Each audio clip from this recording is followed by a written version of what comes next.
Com Deus não se brinca. Existe uma pergunta que o ser humano moderno evita encarar. Não porque ela seja difícil, mas porque ela revela algo que tentamos ignorar há séculos. E se o maior desafio da humanidade não for a ausência de espiritualidade, mas o excesso da autoconfiança? Vivemos a era da informação, da ciência, da tecnologia e do pensamento crítico. Nunca acumulamos tanto conhecimento, nunca tivemos tantos recursos e, paradoxalmente, nunca fomos tão vulneráveis. Hoje, questionar a fé virou sinal de inteligência. Ironizar o sagrado virou entretenimento. Tratar temas espirituais com deboche virou linguagem comum. Mas existe um princípio registrado muito mais antigo que a internet, que afirma o seguinte: não se enganem, de Deus não se zomba. Tudo o que o homem plantar, isso também colherá. Gálatas 6:7. Este vídeo não é um tribunal, não é uma acusação, não é uma narrativa de punição divina. É algo mais desconfortável, um convite à reflexão.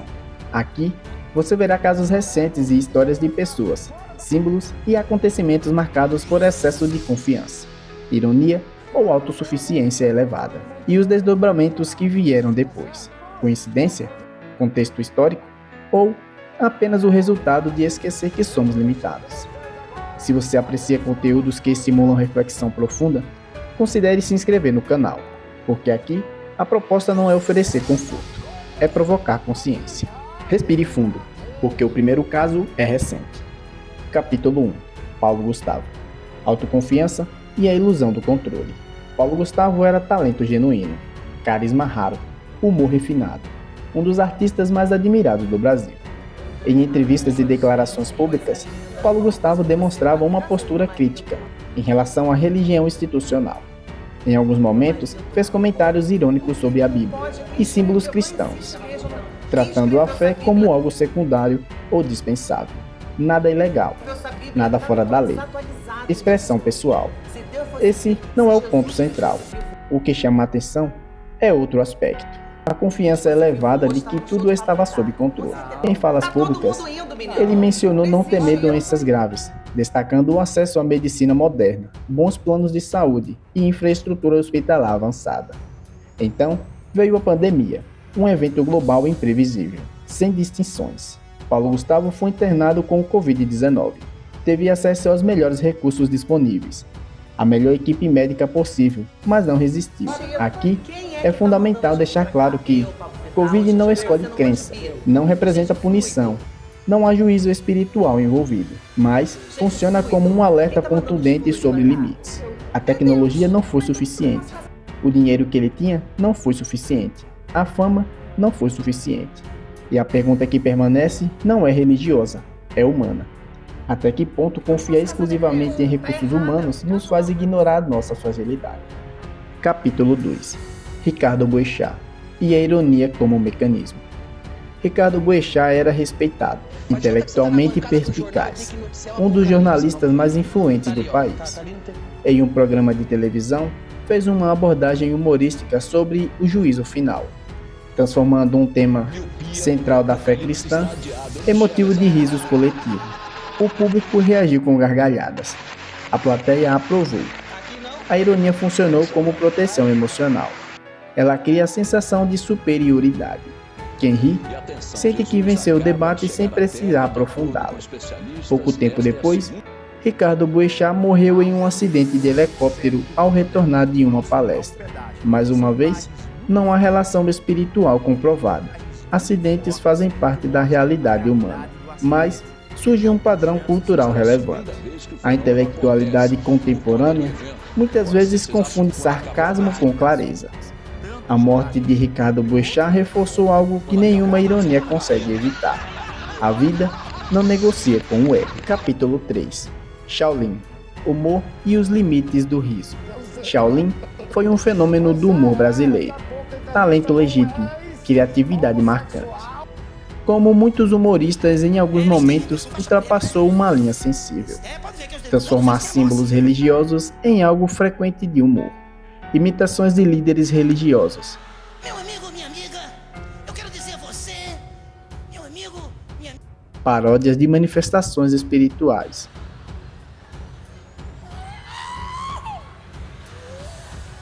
Riso fácil, audiência elevada.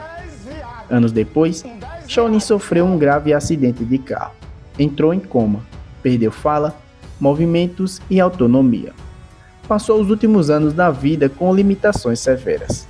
Aqui é essencial eu reforçar que sofrimento não é punição. Acidente não representa juízo divino, mas a reflexão permanece válida. Por que tratar com desdém aquilo que sustenta emocionalmente milhões de pessoas e se tornou algo tão normalizado? Capítulo 4. Cazuza, arte e transgressão simbólica. Cazuza foi intensidade, excesso, expressão crua da arte.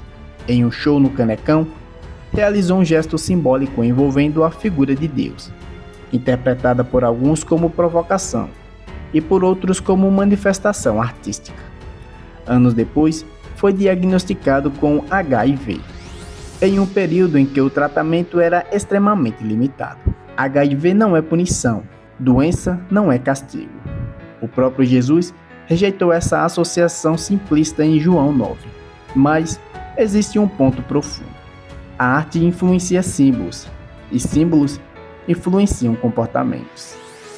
No último ano de vida, há relatos de reflexões espirituais.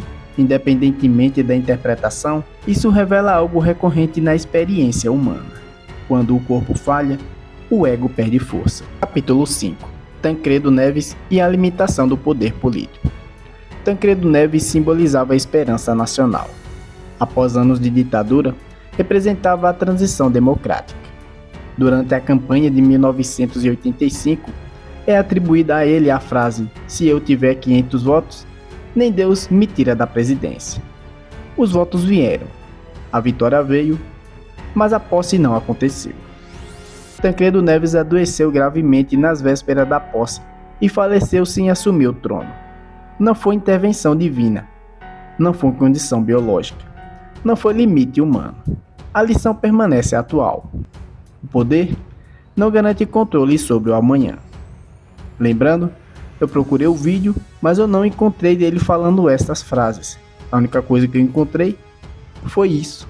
Capítulo 6. John Lennon e a fragilidade da fama.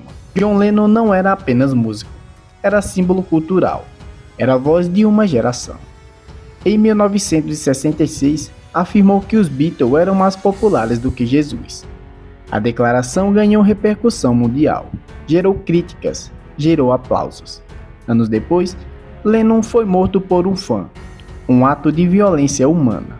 Não foi Deus, foi ação humana. Mas o alerta permanece: fama não protege contra a finitude. E lembrando que aquele que tirou a vida de Lennon ficou mais famoso que ele. Capítulo 7. Marilyn Monroe e o vazio do sucesso. Marilyn Monroe tinha reconhecimento, tinha fama, tinha visibilidade, mas não tinha paz. Segundo relatos históricos, rejeitou uma abordagem religiosa dizendo que não precisava de Jesus. Pouco tempo depois, morreu por overdose. Não foi Deus. Foi solidão. Foi vazio emocional. Foi excesso sem equilíbrio. Sucesso não supre todas as dimensões humanas. Capítulo 8. O Titanic e a confiança excessiva na técnica. O Titanic foi chamado de inafundável, símbolo do avanço humano. A frase atribuída aos construtores resume o espírito da época. Nem Deus pode afundar esse navio. Na viagem inaugural, o navio afundou. Não por afronta espiritual, mas por excesso de confiança técnica, falhas humanas e desprezo por alerta. Confiança excessiva frequentemente antecede grandes quedas. Este vídeo não é sobre religião, é sobre limites. Ele não afirma que Deus pune, ele aponta para algo mais simples. O ser humano sempre enfrenta as consequências de suas escolhas. Você pode não acreditar em Deus, mas não escapa das decisões, dos limites, do tempo. Tudo que o homem plantar, isso também colherá. Isso não é uma ameaça, é apenas a observação da realidade.